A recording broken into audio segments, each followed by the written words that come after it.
इस कहानी की शुरुआत करूं उससे पहले आपको एक वाकया बताता हूं। एक शख्स को किसी एक नंबर से फोन आता है। फोन करने वाले आदमी का नाम है ऋषभ शर्मा। ऋषभ शर्मा जिसे फोन करता है उसे फोन पर क्या कहता है, सबसे पहले आप वो सुनिए। वो कहता है कि अभी तो मैं कह रहा हूं, तू 15 दिन का इंतजार कर। अगर तुझे टांगों से पकड़कर न पटका तो मेरा नाम भी ऋषभ नहीं। अब देखना, तुझे राजगढ़ आना पड़ेगा। तू गलत आदमी से उलझ गया है। मैं तुझे गारंटी देता हूं कि तू भूल जाएगा कि तू कौन है। मैं तेरी नौकरी तक खा जाऊंगा, तुझे भी खा जाऊंगा। तेरी मां जिंदा रहते हुए मर जाएगी। तेरा बाप तुझे 5 साल की उम्र में छोड़कर चला गया था। मैं गारंटी देता हूं कि तू तो जिंदा ही मर जाएगा। तो इस बात को रिकॉर्ड कर ले। तूने जो मेरे साथ किया है उसका तू जिंदगी भर अंजाम भुगतेगा। तुझे मारूंगा नहीं, मैं जिंदा रखूंगा। अब सोचिए ये कैसी लाइन है, और फोन करके कोई किसी आदमी को इस तरह की धमकी दे रहा है, तो वो दुश्मनी का लेवल क्या है आप इसका अंदाजा लगाइए। लेकिन ये दुश्मनी किसके और किसके बीच है? ऋषभ तो धमकी देने वाला है, ये बात समझ में आ गई, लेकिन ऋषभ धमकी किसे दे रहा है, मामला क्या है? आइए सिलसिलेवार तरीके से आपको पूरा वाकया सुनाते हैं। और ये कहानी बहुत ही शॉकिंग है, बहुत हैरान करने वाली।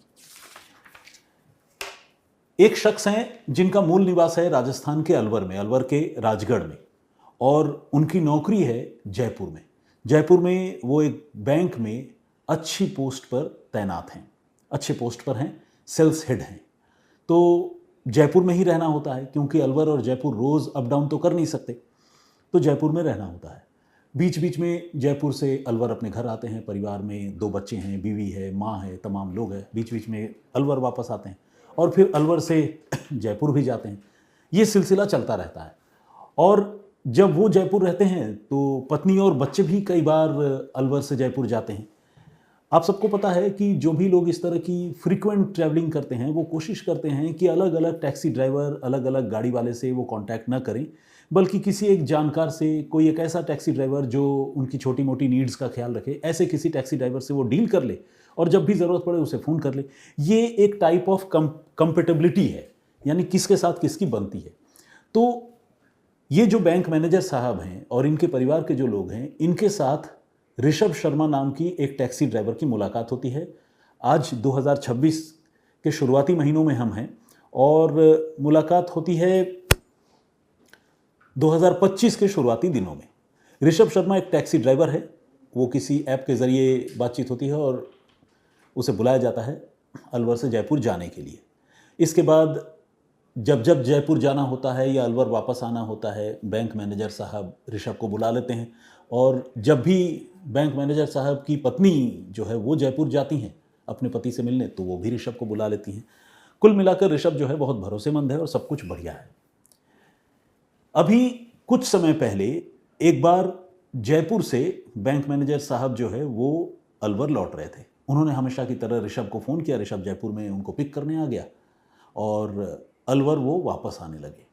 रास्ते में बैंक मैनेजर साहब को थोड़ी नींद आ रही थी, झपकी सी आ रही थी, तो पीछे की सीट पर बैठे हुए थे, तो आंख बंद करके सीट पर वो लेटे हुए थे। मतलब बैठे बैठे जैसा आदमी आंख बंद करके पीछे टेक लगाकर लेटा रहता है, तो काफ़ी देर से उसी मुद्रा में थे, उसी हालत में। उन्हें बहुत गहरी नींद नहीं आई थी। ऐसा नहीं कि कोई खराटे लग रहे हों और बिल्कुल सपने देख रहे हों। आदमी थोड़ा सा उनीदा सा होता है, हर बार जो है बहुत गहरी नींद में नहीं सोता। आसपास की आवाज़ें कान में पड़ती रहती हैं, तो वो ऐसे ही लेटे हुए थे और आसपास की आवाज़ें कान में पड़ रही थी। जो फ़ोन आ रहे थे ऋषभ के पास या ऋषभ जिसको फ़ोन कर रहा था वो सब उनको सुनाई दे रहा था। इसी बीच उन्होंने सोते सोते ये नोटिस किया कि ऋषभ ने गाड़ी चलाते हुए किसी को फ़ोन किया और फ़ोन के दूसरी तरफ जो है कोई एक लड़की थी जिससे ऋषभ की बातचीत हो रही थी। शुरू में बैंक मैनेजर साहब को इसमें कुछ भी अनयूजुअल नहीं लगा। थोड़ी देर बाद ऋषभ अपनी आवाज़ थोड़ी और लो करके, थोड़ा और टोन नीची करके वो उस लड़की को ये कहने लगा कि तेरा हस्बैंड तो मेरे ही साथ है, गाड़ी में बैठा हुआ है। अगर तू कहे तो मैं अभी आज ही इसको ठिकाने लगा दूँ। पीछे सोया पड़ा है, इसको कुछ पता ही नहीं है हमारे बारे में। इस तरह की बातें ऋषभ कर रहा था। ये बात जैसे ही बैंक मैनेजर साहब के कानों में पड़ी, उनके रोंगटे खड़े हो गए। समझ लीजिए चलती गाड़ी में ही पैरों तले ज़मीन खिसक गई। उनको समझ में नहीं आया कि ये मैंने क्या सुन लिया। फिर उनको लगा कि ये क्या चक्कर है, तेरा पति मतलब मैं, मेरी बीवी से बात हो रही है क्या? वो अलर्ट हो गए, लेकिन उन्होंने आंखें नहीं खोली, उन्होंने समझदारी दिखाई, थोड़ा इधर उधर किया और फिर अपने मोबाइल का रिकॉर्डर उन्होंने ऑन कर लिया। कोशिश की कि भरसक रिकॉर्डर में जो माइक का मुंह है, माइक का जो पॉइंट है, उसे ऋषभ की तरफ ही रखें ताकि ऋषभ जो भी बातचीत कर रहा है वो रिकॉर्ड होता रहे।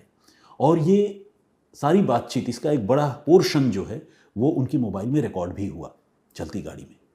और इसके बाद वो नॉर्मली जब घर पहुंचे तो वहाँ उतर गए, ऋषभ को रुपए पैसे दिए, ओके सर थैंक यू, ये सब हुआ, ऋषभ चला गया। अब आप सोचिए कि उस आदमी के दिलो दिमाग पर क्या गुजर रही होगी जिसे ये पता चले कि उसकी वाइफ एक ड्राइवर के साथ इन्वॉल्व है, और ड्राइवर न सिर्फ उसकी वाइफ से बात कर रहा है, उसके साथ बेहद नज़दीक है, बल्कि ये भी प्लान कर रहा है उसी की वाइफ के साथ मिलकर कि खुद उसे ठिकाने लगा दे। बैंक मैनेजर साहब जो है वो अंदर से बिल्कुल दहल गए थे, हिल गए थे, लेकिन उन्होंने अपनी इमोशंस को कंट्रोल किया और कुछ भी अपने घर में जाहिर नहीं होने दिया। थोड़ा सोचा, प्लान किया कि क्या करना है, कैसे करना है। इसके बाद उन्होंने जो है अपनी पत्नी को कन्फ्रंट किया और बोला कि क्या मामला है, मतलब ऐसा ऋषभ के साथ क्या चल रहा है।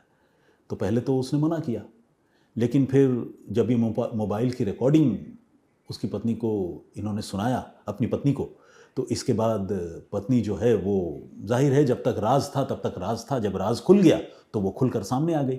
उसने कहना शुरू कर दिया, तुमने आज तक ज़िंदगी में मुझे दिया ही क्या है, तुमसे मुझे धोखा ही मिला है, तुम बिल्कुल नालायक हो, निकम्मे हो, मैं तो ऋषभ से ही प्यार करती हूँ, उसी के साथ रहूँगी, 2 बच्चों की माँ, भरा पूरा परिवार, सोचिए। इसके बाद जो पत्नी है उसका नाम है अर्चना, वो ऋषभ के साथ जो है कुछ समय के लिए एलोप हो गई, भाग गई, और अपने साथ जो है 2 बच्चे हैं, उसमें से जो छोटा बच्चा है उसकी उम्र 2 साल की है, उसे अपने साथ ले गई, रुपए पैसे ये सब कुछ भी लेकर चली गई। अब जब इतना सब कुछ हो गया तो बैंक मैनेजर साहब को भी सामने आना पड़ा, उन्होंने पुलिस से शिकायत की, और पुलिस से जो शिकायत की उस शिकायत में उन्होंने ये भी बताया कि उनकी पत्नी के साथ जो है एक लड़का इन्वॉल्व है और उनकी पत्नी के साथ ज़्यादती हुई है, रेप हुआ है। वो इसलिए बताया क्योंकि पत्नी जब एक बार एलोप हुई, भाग गई घर से, उसके बाद वापस आ गई थी, और वापस आकर उसने सब कुछ पैचअप करने और चीज़ों को नॉर्मल कर लेने का वादा किया था, क्योंकि वो डिसाइड नहीं कर पा रही थी कि ऋषभ के साथ रहूं, क्या करूं। तो ऐसे में जब घर वालों ने उससे कहा कि ये तो बहुत गलत हुआ और ऋषभ तुम्हारे साथ गलत कर रहा है, हमारे साथ भी कर रहा है, तो उस पर रेप का मुकदमा दर्ज होना चाहिए, ये कन्विंस हो गई थी कि ठीक है रेप का मुकदमा दर्ज हो। तो हालांकि देखा जाए तो ये एग्जैक्ट रेप नहीं है, रेप में हमारे दिमाग में छवि यही है कि किसी लड़की को अगवा किया या उसके साथ कोई ज़्यादती कर दी, लेकिन यहाँ कंसेंसुअल रिलेशनशिप था। लेकिन इस तरह के भी बहुत सारे मामले आते हैं, आपने सुना होगा, देखा होगा, कि जहाँ कंसेंसुअल रिलेशनशिप है लेकिन उसके बाद में लड़की जो है कहती है कि मेरे साथ ज़्यादती हो गई। ये कुछ वैसा ही मामला था। अब मुकदमा ससुराल वालों के कहने पर दर्ज तो हो गया, लेकिन जब कोर्ट में मजिस्ट्रेट के सामने, सीआरपीसी की एक धारा होती है 164, अब तो सीआरपीसी है नहीं, चेंज हो गया, तो धारा भी शायद बदल गई होगी, उसके तहत जो है जब बयान दर्ज करना था मजिस्ट्रेट के सामने, जिसमें विक्टिम अपनी पीड़ा बताते हुए ये पूरी कहानी सुनाती कि कैसे कैसे उसे ल्यूर करके, धोखा देके ऋषभ शर्मा ने उसके साथ ज्यादती की, ये जब वक्त आया तो पता ये चला कि अर्चना जो है अपने शिकायत से ही मुकर गई, कहा कि नहीं मेरे साथ कोई ज्यादती नहीं हुई, कोई रेप नहीं हुई। अच्छा, मुकरना बहुत स्वाभाविक भी था, इसलिए था क्योंकि अर्चना का तो ऋषभ के साथ रिलेशनशिप था और वो पति और बच्चों के होते हुए भी एक प्रेम संबंध था। तो जहाँ प्रेम संबंध वाली बात थी, ऋषभ के प्रति उसका लगाव झुकाव था, तो वो रेप का मुकदमा बेशक उसने दर्ज करा दिया, लेकिन उस पर वो कायम नहीं रहती। तो उसने जब मजिस्ट्रेट के सामने बयान लिखवाने की बारी आई तो वो इससे मुकर गई। इसके बाद चीज़ें लगातार कड़वी होती गई, धमकियों का सिलसिला चल पड़ा। खासकर जो ऋषभ और अर्चना है वो बैंक मैनेजर साहब को बहुत ज़्यादा धमकाने लगे, और आखिरकार धमकी देते हुए जो अर्चना है बैंक मैनेजर की वाइफ, उसने बाकायदा कोर्ट में मुकदमा दर्ज करा दिया कि मैं अपने पति के साथ नहीं रहना चाहती और पति से मुझे तमाम शिकायतें हैं, और अलगाव तलाक के लिए मुकदमा दर्ज करा और एल्यूमनी के तौर पर जो है 50 लाख रुपए मांगे। अब आप सोचिए, जहां वाइफ खुद किसी के साथ इन्वॉल्व है, उसके साथ उसकी चैट बातचीत सब पति के हाथ लग गई, पति ने खुद अपने कानों से सुन लिया, इस तरह के मामले में भी महिला 50 लाख रुपए मांग रही है और इंटिमिडेट कर रही है कि अगर नहीं दिया तो जान से मरवा दूंगी।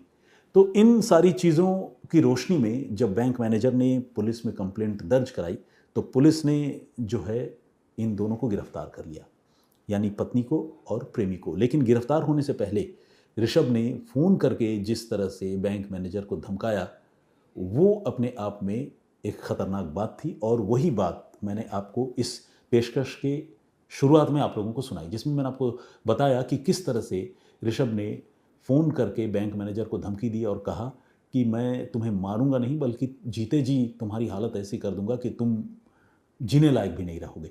फिर उसने कहा कि तुम्हारी नौकरी भी खा जाऊंगा, तुम्हें खा जाऊंगा, तुम्हारी माँ को भी मार दूंगा। मतलब कोई इंसान जब किसी के साथ दुश्मनी में आगे बढ़ता है तो कितना पागल हो जाता है और गुस्से में किस कदर अपने आपे से वो बाहर चला जाता है, ये बातचीत उसका सबूत है।